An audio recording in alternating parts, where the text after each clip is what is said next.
Hello. You might be new to meditating, a mindfulness master, or somewhere in between. No matter where you are, these 9 simple tools will help you deepen your practice, make your meditation more effective, and give you some variety to spice things up. Like any practice, meditation is deeply personal and it can take some experimenting to find out what method works for you. So I'll offer you some tools that have helped me tremendously. Take what resonates with you and leave the rest. Tool number 1 is a blindfold or eye mask. I first talked about this trick years ago when I made a TikTok about meditation tips from Stranger Things. The main character 11 would use a blindfold during meditation to enhance her psychic abilities, telepathy, and remote viewing. And it works in real life. Basically, it's a sensory deprivation technique that I swear by. Many of my deepest, most profound meditations have occurred while wearing an eye mask. By blocking out visual stimuli, the mask reduces input from your environment, allowing you to focus more deeply on internal experiences. It's a simple trick, but super powerful. And it doesn't matter what kind of blindfold or eye mask you use.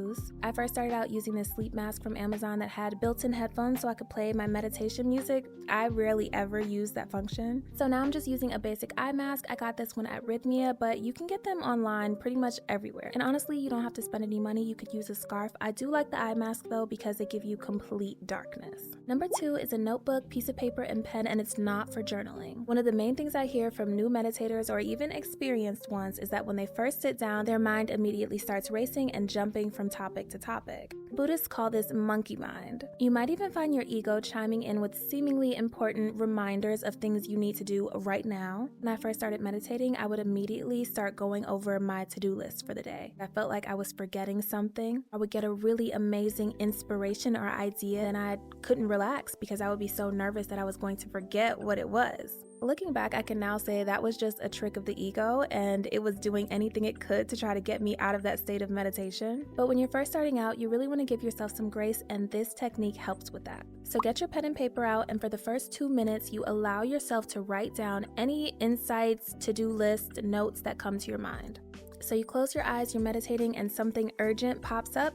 Just jot it down and then get back to your meditation. This will help empty your mind of some of the distractions. If you're a person who does morning pages or journaling before your meditation, you may not need to do this. But if you don't generally journal or you wait until after your meditation to journal, this might be helpful for you. After those 2 minutes, if your to-do list or any other urgent thoughts come up, and they probably will, it's okay, it's to be expected, just notice it, and if you get a really good insight that you don't want to forget, just tell your mind to remind you later. It works. The cool thing about this tool is that you don't need to use it all the time. Once you build a consistent meditation practice, your mind will naturally feel less chaotic and cluttered, and this will be easier for you.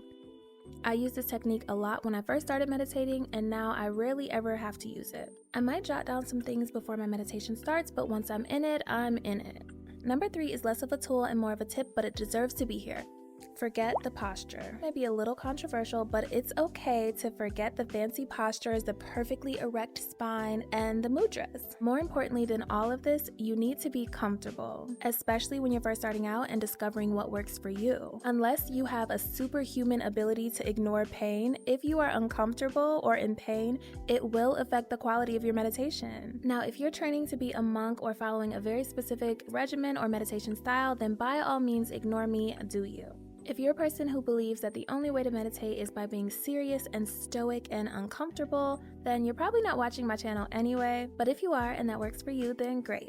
For me, being comfortable works best, whether that means lying down on my back, sitting up straight with some back support, or even changing positions throughout the meditation. Also, you can work up to certain positions and mudras. Maybe you start with 5 minutes or even 2 minutes and then gradually increase as your body gets adjusted and you get more comfortable. The point is, don't get discouraged if your body doesn't immediately do everything that your instructor or a book or some girl on YouTube is telling you to do. You can still have a very powerful meditation by listening to your body and doing what works for you. Number 4 is Breathe with Sandy. This is a breathwork channel here on YouTube and it's been super transformative for me. If you're someone who's new to meditating or you feel frustrated, overwhelmed, or uncertain on how to meditate, go to this channel. If you have trouble focusing during your meditations or you struggle with anxiety and want to feel more at peace or at ease, this is the one. He has meditations anywhere from 5 minutes to 1 hour. I do them daily and I love it. Since they are breathwork meditations, you are consciously breathing using different techniques and breathing patterns. So it's a lot more engaging and makes it less likely that you'll completely drift off or have monkey mind take over. Number 5, this one's pretty popular, meditation music. Now, there are some people who just raw dog the meditation. Just them and the wind, or them and the hum of their AC unit and the sound of the dog barking next door. And shout out to them because that takes a whole nother level of focus. And while I will do this occasionally, the majority of the time I'm meditating, I will incorporate some type of music. This could be because I'm a musician, so music really speaks to me, but I think music speaks to everyone, and the right music can really help set the tone for your meditation. I feel like a lot of people have this misconception about meditation that it has to be this strict, stern, boring thing. And if that resonates with you, perfect. But for me, I like it to be enjoyable. That way, I don't mind coming back each day to practice. So I select my music based on intention. Do I want to relax, tune into my heart space, do some shadow work, connect with my spirit guides? If I'm doing a past life regression, I might choose something a little more shamanic. Basically, I'm creating a soundtrack for my journey that will help keep me in the present moment. I usually get this kind of music from YouTube. I'll link some of my favorite frequency and music channels below. If you're an overthinker and you're going to spend 30 minutes finding the perfect sound, don't just find the first video that speaks to you, click it and do it. Number 6 is not really a tool, it's more a removal of a tool, and that is caffeine. Now before you turn off the video, hear me out. I'm not telling you to completely ditch caffeine. Just be mindful of the amount you're consuming immediately before your meditation. I don't drink coffee anymore, but I do like to enjoy a nice cup of green tea in the mornings. I noticed if I drink the full thing before my meditation, I'm a little bit anxious and it's harder to tune in and be centered. Here's a quote from my bestie, ChatGPT. You can also do your own research, but it's common knowledge.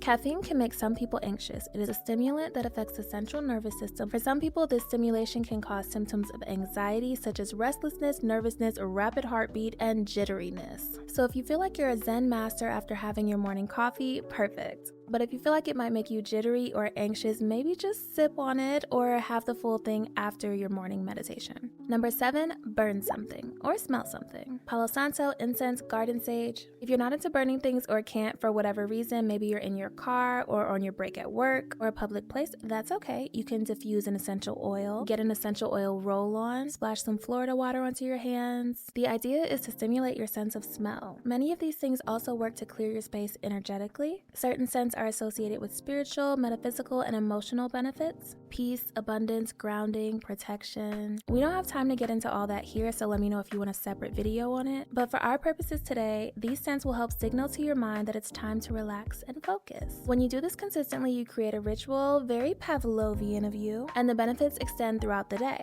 So if you just had a stressful conversation or saw something on your phone that maybe upset you or made you feel anxious, you can put on your oil or burn your incense, and those sensory cues will remind you to come back to present and stay grounded. Number 8 is crystals.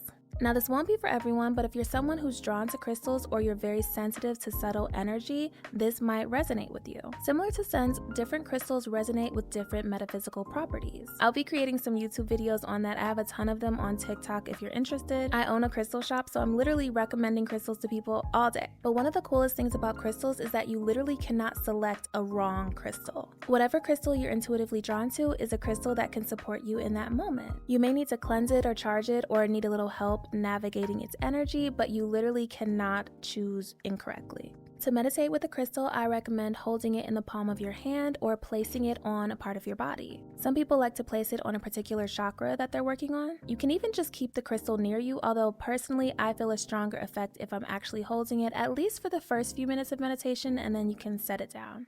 I'll give some quick crystal recommendations here for the most commonly requested vibes, but let me know in the comments if you have more in-depth questions.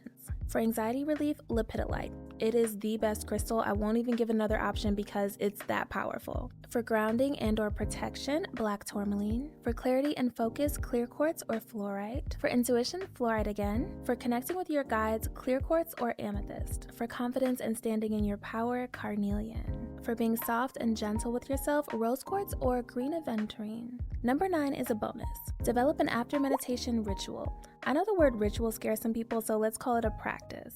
This should be something that is super personal to you. It could be journaling for 5 minutes, pulling from a deck like an affirmation deck, oracle, tarot. It could even be dancing or playing an instrument. Ideally, it's some type of physical action, and the idea is to help ground your meditation practice. Now, I know it sounds like a lot of work, but it doesn't have to be something you do every day. Some days you may feel great, energized, present right after your meditation, and you're like, I'm good to go.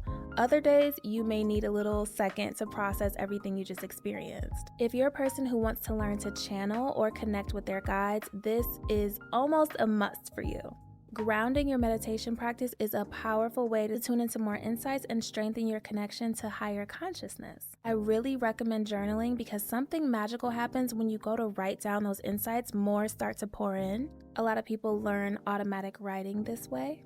And as I mentioned before, a lot of channelers recommend journaling after your meditation. Esther and Jerry Hicks strengthened their connection to Abraham this way, as did Neil Donald Walsh, the author of Conversations with God. If you're a person who says, but nothing ever happens during my meditations, perfect, write that down. I promise you, something magical starts to happen when you get those thoughts onto the page. You start seeing patterns and beliefs that maybe you didn't even know you had. And awareness is the first step in shifting those limiting beliefs. I do this probably 5 times a week, but that's because I'm doing some very serious shadow work and inner child healing at the moment, and I'm very serious about it, so I'm making it a priority. But you'll have to decide what's right for you. Okay, that is all. If you found this video helpful, please like and subscribe and help me reach my goal of 1,000 subscribers by September 15th. I love you, and I'll see you soon.